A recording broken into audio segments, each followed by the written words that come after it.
A sunny day like any other can change in an instant. Unexpectedly replaced by clouds of darkness without warning. And the subsequent storm can often become overwhelming, setting off a chain reaction of stress and despair. And so it was for Brittany Tinsley. At first, life was normal. Well, as normal as it can be for an adolescent in a military family continuously on the move. I grew up a little bit of everywhere. My dad was in the military, and so we moved around a lot. About every 2 years, we would bounce from one location to another. And he was stationed in Georgia. I was born there in Georgia. And then we moved to San Antonio, and then back to Georgia, and then to Huntsville, Alabama, and then to Anchorage, Alaska, and then to New Jersey, and then San Diego. And then he eventually retired, and my family moved back here to Texas.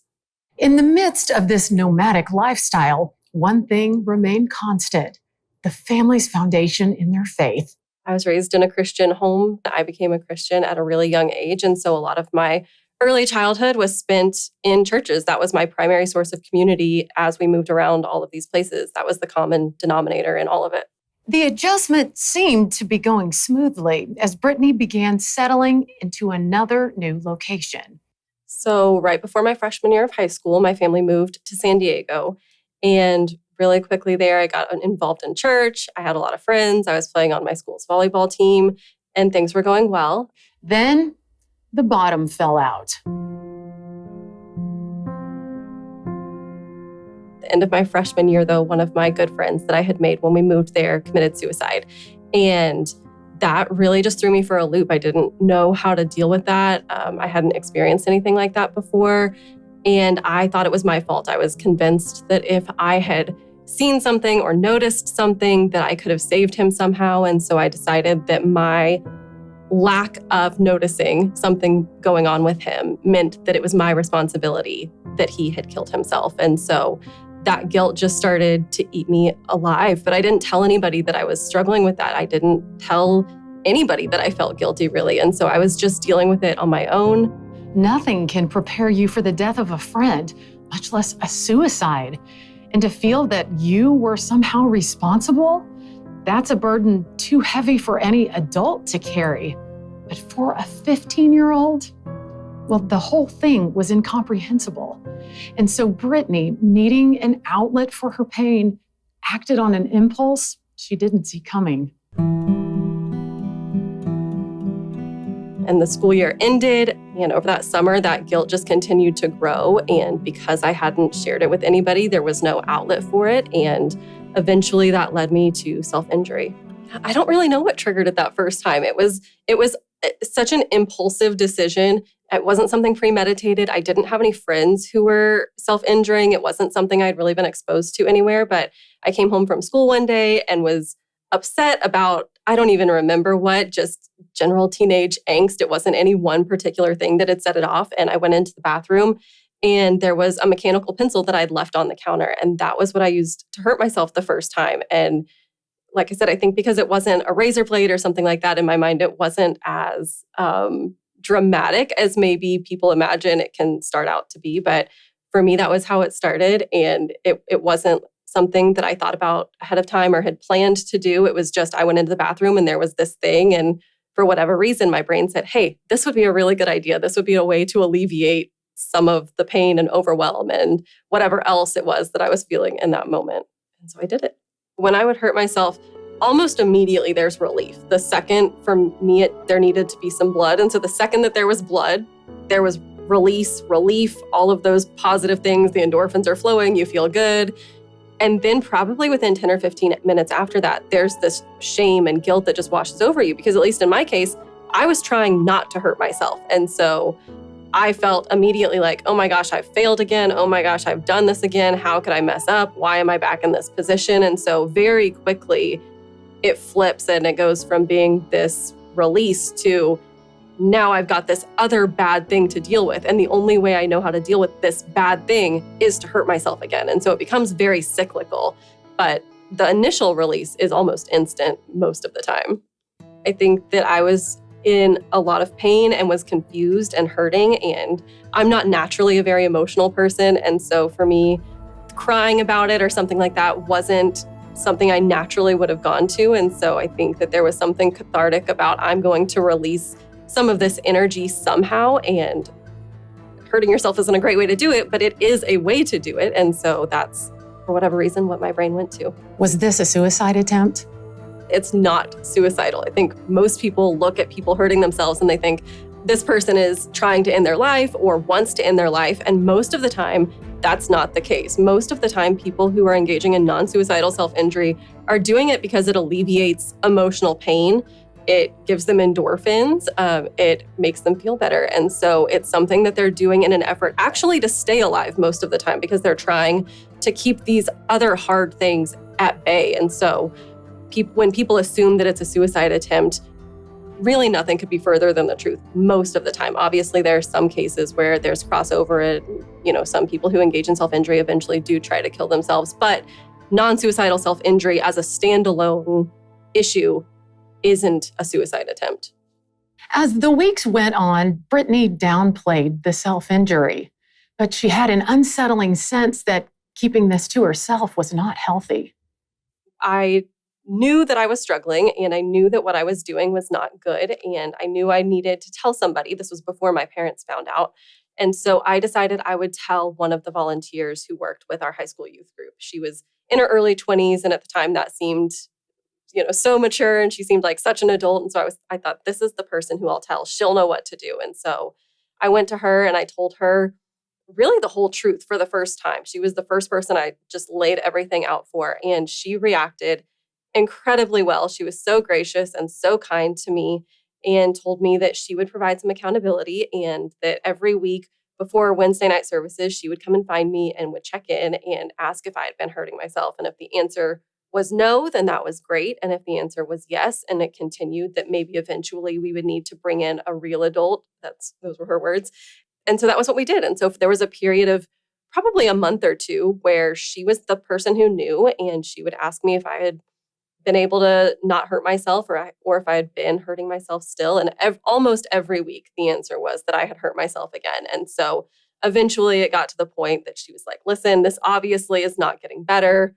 We might need to bring somebody else in who maybe knows a little bit more about this, who knows what to do, who can offer some resources. And so together we agreed that that would be my youth pastor. And so she and I together set up a meeting with my youth pastor and went in and had this whole conversation where I, again, laid out what had been going on. And he asked a lot of questions in the moment. He seemed a little confused by the whole thing, but generally receptive. And I tried to answer his questions the best I could, but I also didn't have a lot of answers for him. He was asking me things like, well, why are you doing this to yourself? And I was like, I don't know. And at the time I didn't really know.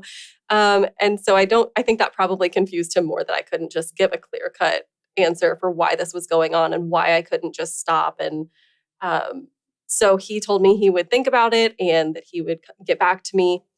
For Brittany, there was a sense of uncertainty and anticipation. She wasn't sure if her youth pastor could help, but given her involvement in their church, she felt he would at least do the best he could to get her the help she so desperately needed. I was really involved in my church. I was in every leadership position possible for a high schooler to be in. I led a girls' Bible study for 5th and 6th grade girls. I led Awana on Wednesday nights. I led VBS every year. I went to the camps for the middle school as a high school leader. And so I was just everywhere at this church. But when her youth pastor circled back, it wasn't at all what she was expecting. And so about a week later, he called me and asked if I could meet with him before our youth service. And he called me in and said that he and the other pastors at that church had spoken, and that effective immediately, I was going to be removed from every leadership position that I was in.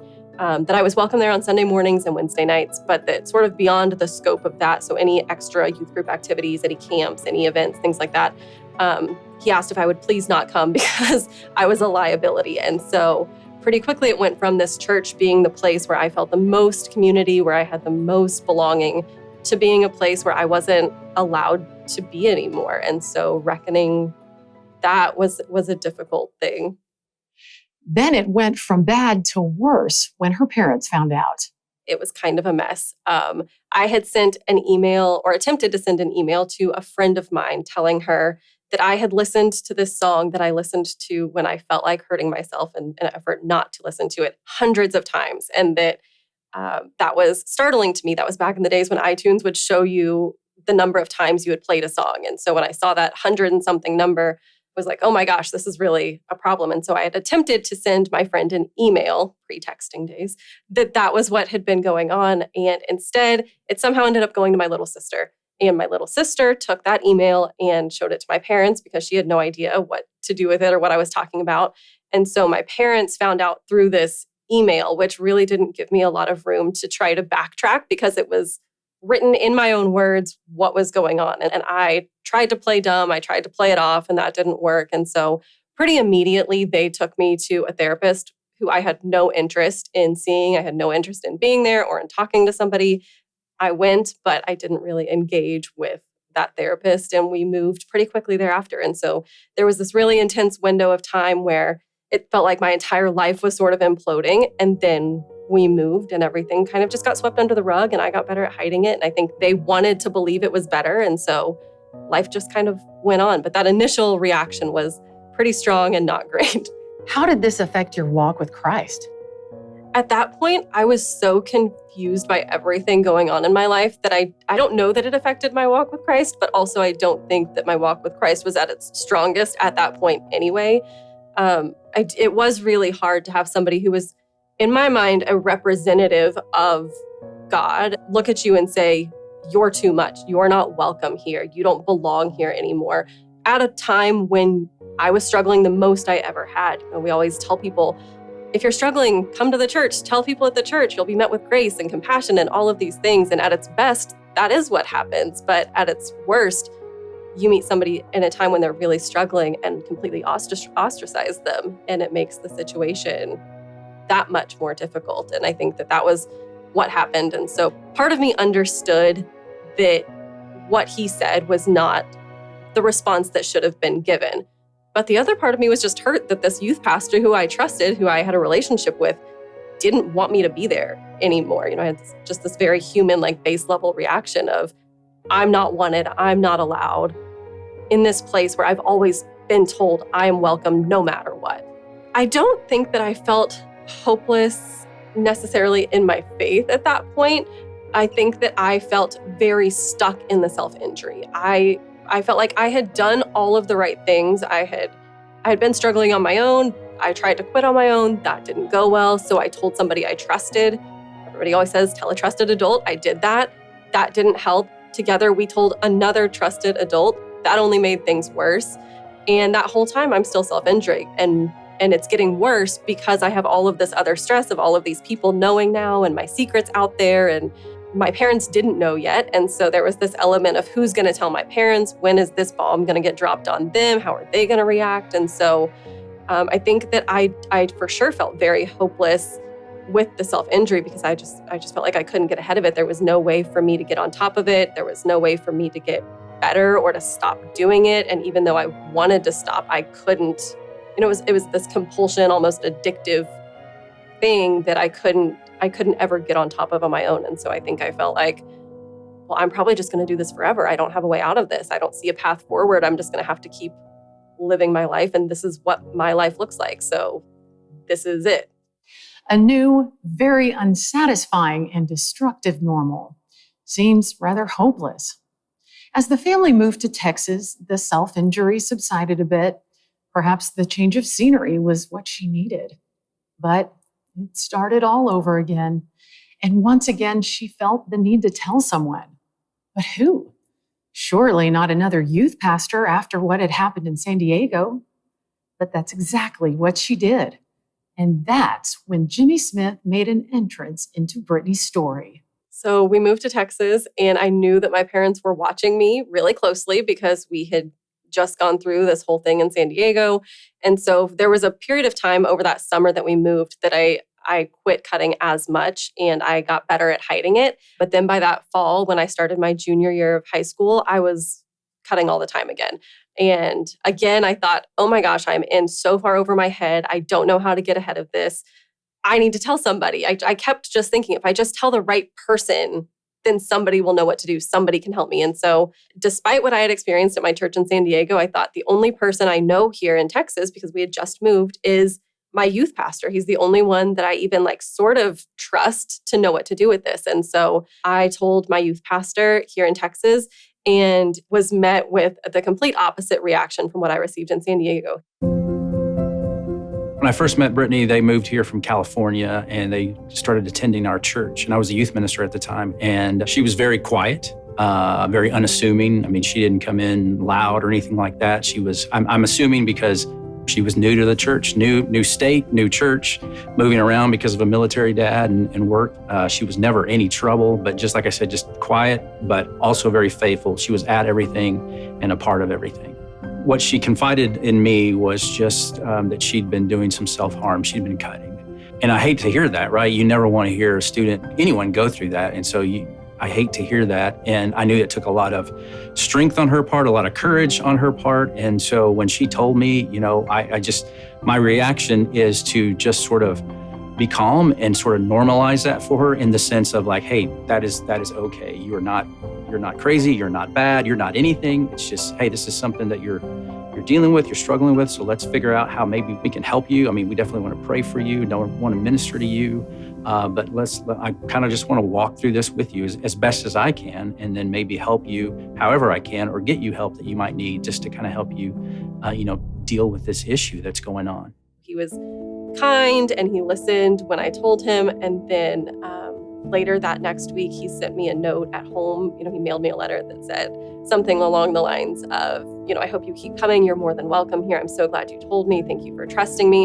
And it was just such an encouragement that he saw me for who I was, really, not the perfect version I'd created that I was presenting to the world, but the actual version that was struggling and really having a hard time, and said, you're welcome here. I want you to keep coming.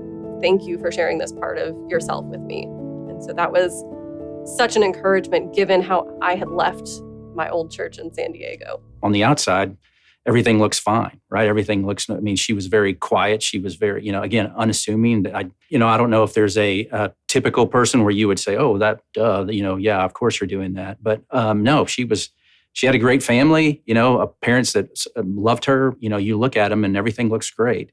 But obviously we know just because someone on the outside looks great doesn't, a lot of people are struggling with what's going on inside, and nobody really broadcasts that, right? When they're going around, they're just kind of doing their thing and sort of playing a game. But I was surprised, but not to say surprised, ooh, that's bad, but just oh, I'm sorry. I hate that this is something that you're having to deal with. I hate that this is a reality for you. But yeah, felt very inadequate in that moment, but also knew, listen, here's a young lady who's confiding in me about something that she's struggling with. And so I don't want her to feel, abandoned. I don't want her to feel ashamed. I just want her to know, hey, you've come to someone, and as a church family, as your youth minister, we love you, and we just kind of want to come alongside with you. But for me personally, it was just okay, how do I help her? And I knew I had to figure this out because I knew I didn't have the tools on my own. I was so glad that she felt comfortable enough, because again, that's a huge thing to say out loud to someone. And I always admire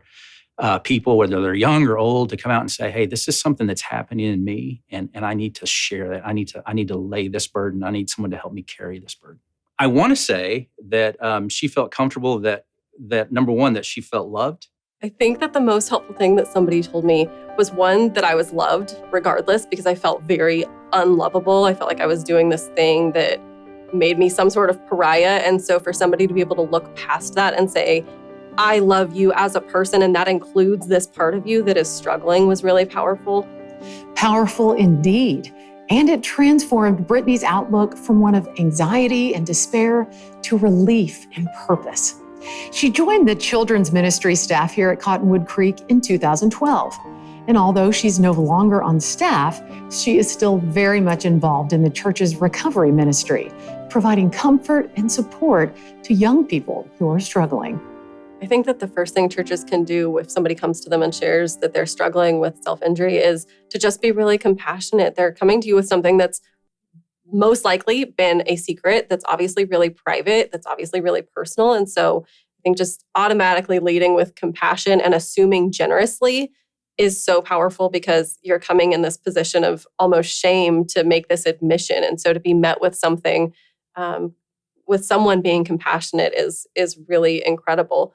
Sometimes churches sort of, don't want to kind of jump into those waters because they're afraid it might get messy. Because the world that we live in, it's a broken world, right? And so we have to deal with a lot of brokenness. I think that churches should have a list of resources for people, whether it's local therapists. There aren't necessarily a whole lot of programs or anything dealing specifically with self-injury, but having resources available to people that can be offered to them when they're struggling, I think is something that's really helpful. We want people to know that it's okay not to be okay. And you don't have to suffer alone. You don't have to hide behind something, because the reality is we all have our stuff, right? Sometimes I think I wish sometimes we'd wear name tags that just says, hey, I'm Jimmy and I struggle with anxiety, just so we all know. And then we can find each other. Hey, you struggle, so do I. Today, Brittany works with The Landing, a part of Cottonwood Creek's Celebrate Recovery ministry.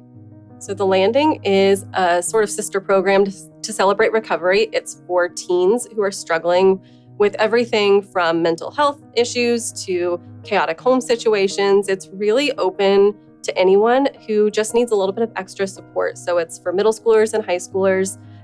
We meet every Monday night. It's this really great place where kids can come and just get some extra support, be with kids their own age, be with adults who have struggled, who can maybe offer some wisdom and some guidance. As Christian parents, sometimes we want to believe that our kids are never going to struggle with any of these things because we've set them up well. They've been raised in the church. And so I think the fact that I was set up well, I was raised in the church, and yet I still struggled, has opened my eyes to the fact that this happens, and it happens a lot. It's not something that's unusual, really. And so I think that it has prepared me in that I know that these are things that can go on, and that these are things that Christian kids struggle with, no matter what sort of foundation has been laid. And so I think that has made me more aware as a parent of sort of the way that kids on good paths can still struggle.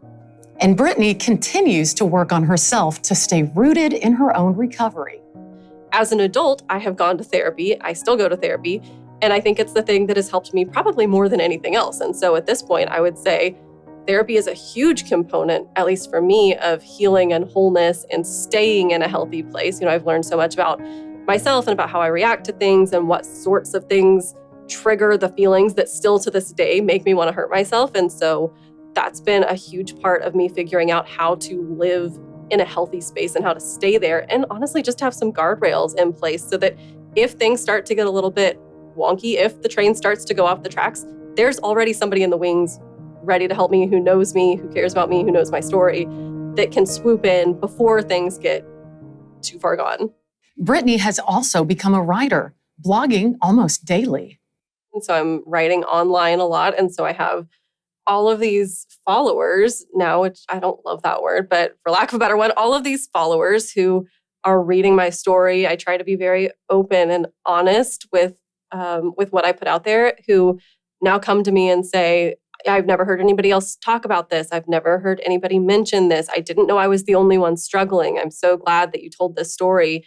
I've gotten to be on a lot of podcasts, and I hear from listeners of those podcasts who tell me the same thing. And it's both amazing to me and completely normal that so many people think they're the only ones struggling. Nobody ever thinks there's this whole group of people out there struggling. And this is something, even within the mental health landscape, which we've started talking a lot more about, this particular issue still remains really stigmatized and really taboo. And so I think for there to be somebody saying anything about it at all is a little unusual. And so then when they hear, especially a Christian, talking about it, that kind of puts me in a category somewhat alone speaking out about this. And so I've been really lucky to hear from a lot of people who have been impacted by my story, which is an unexpected blessing.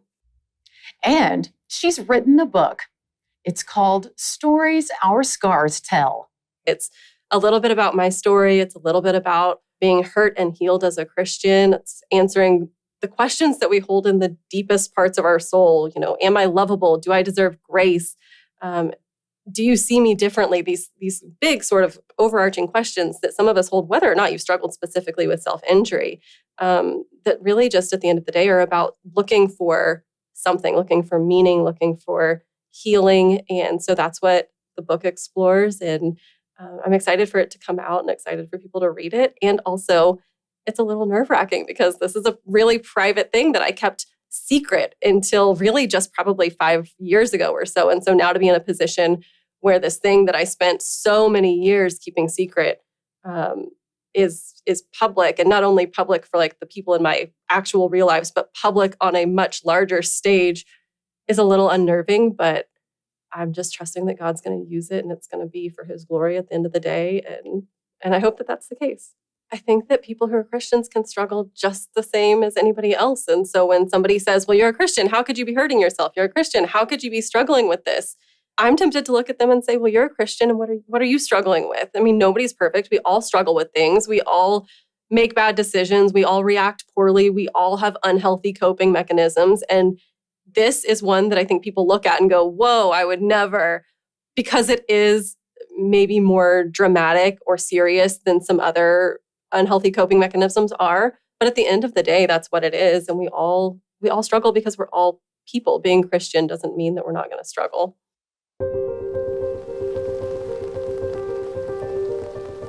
The darkness of a raging storm.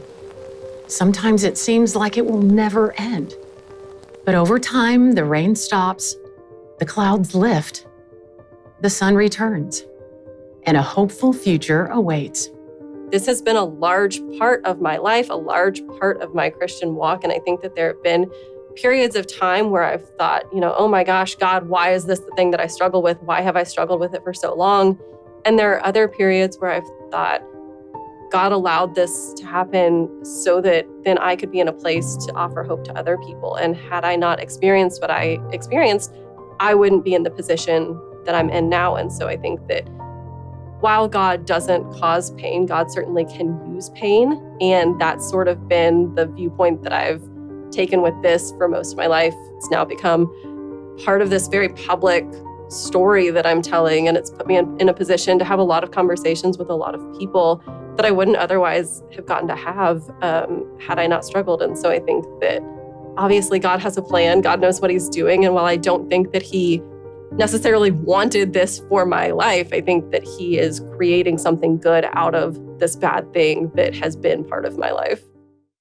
Brittany's book released on September 9th and is available wherever books are sold. If you'd like more information about The Landing and the Celebrate Recovery Ministry at Cottonwood Creek, text RECOVERY to 77978. This has been The Creek. I'm Brooke Ross. Thank you for watching.